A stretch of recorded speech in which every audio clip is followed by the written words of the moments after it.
Welcome to ForexTV.com. Today is Tuesday, February 3rd. I'm Tim Kelly with your New York Forex Market Buzz. Majors make some big moves overnight due to some unexpected data releases. We'll get to that in a moment. Now for a look at the latest headlines from the CEP News Desk. Due to continuing financial market turmoil, the U.S. Federal Reserve has extended the duration of the 5 emergency lending facilities to October 30th and extended the duration of multiple foreign exchange swap agreements with global central banks. The Federal Reserve's Board of Governors said it made the decision in light of continuing substantial strains in many financial markets. Today's pending home sales report showed U.S. home buyers are being enticed by bargain basement prices on foreclosed homes. The National Association of Realtors revealed Tuesday morning that pending U.S. home sales grew 6.3% in December after falling to an upwardly revised 3.7% in November. Economists were expecting a flat reading. Now, in an effort to pass the benefits of the TARP onto the real economy, Citigroup unveiled plans to spend $36.5 billion in a series of new initiatives to spur credit card, mortgage, and other consumer business lending operations. The initiatives are there to help expand available credit for consumers and businesses, restore liquidity and stability, and support the recovery of the U.S. economy. Today we're joined by Esiner of Ruesch International. Hi, Omer. How you doing today? Good, thank you. Well, listen. Last night we talked a little bit about what started this upward trend of the risk aversion. I think we identified it somewhere around the point where the RBA came out and announced their stimulus package, and then followed by that rate cut. And we saw some stimulus news out of Japan.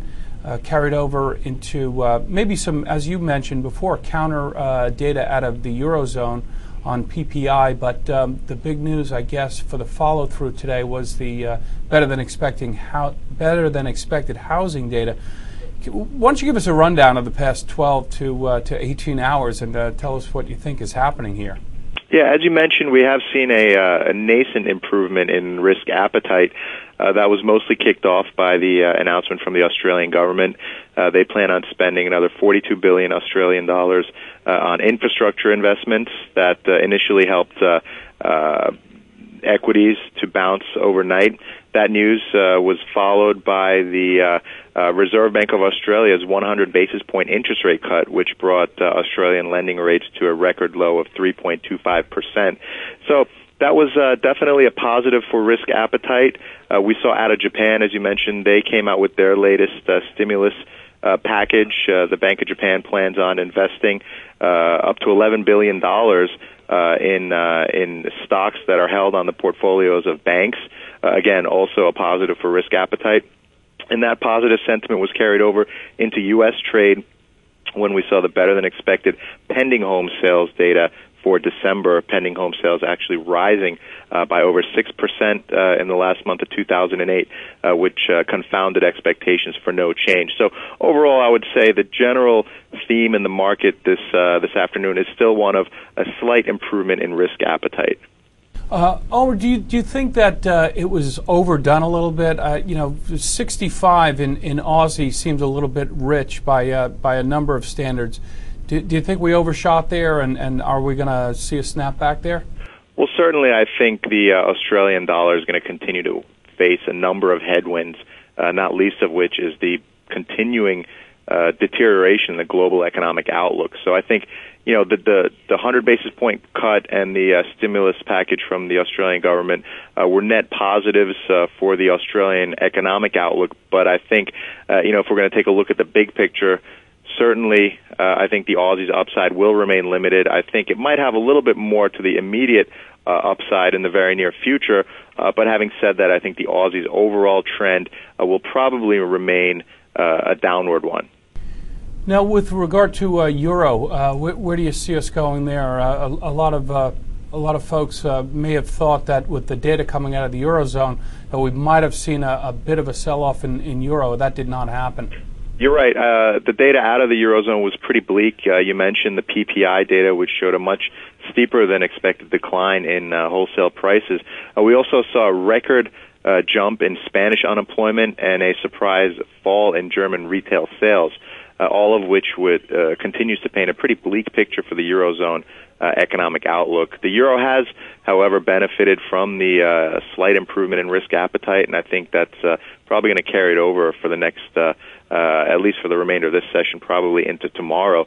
But I think as we get into the end of the week, we're facing some pretty major economic reports. Thursday, the ECB meets. They're not widely expected to cut interest rates, but there is a chance that we could see the ECB surprise the market with an interest rate cut. That would certainly undermine the euro. And then on Friday, another dismal jobs report, ironically, would probably help the U.S. dollar. It would probably keep risk aversion very high, and the dollar has tended to benefit in that environment. Omer, maybe we can jump over to sterling. We're about 100 basis points off its high, a wide range, but about 200 off the low right now. And with the Bank of England statement due later this week, what do you see for sterling at this point?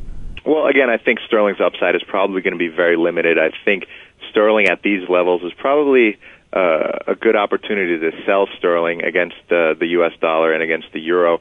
I think the sterling has enjoyed a bit of a bounce over the last week and a half or so as a result of some profit taking and as a result of positioning. But I think overall, the pound's downside is probably the path of least resistance, given the fact that we're expecting another 50 basis point cut from the Bank of England.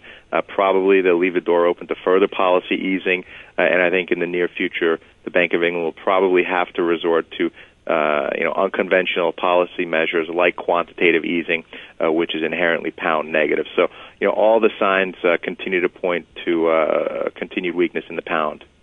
Omer, I appreciate your time today. Thank you very much for your insights. It's my pleasure. Thank you. That was Omer Esiner from Ruesch International.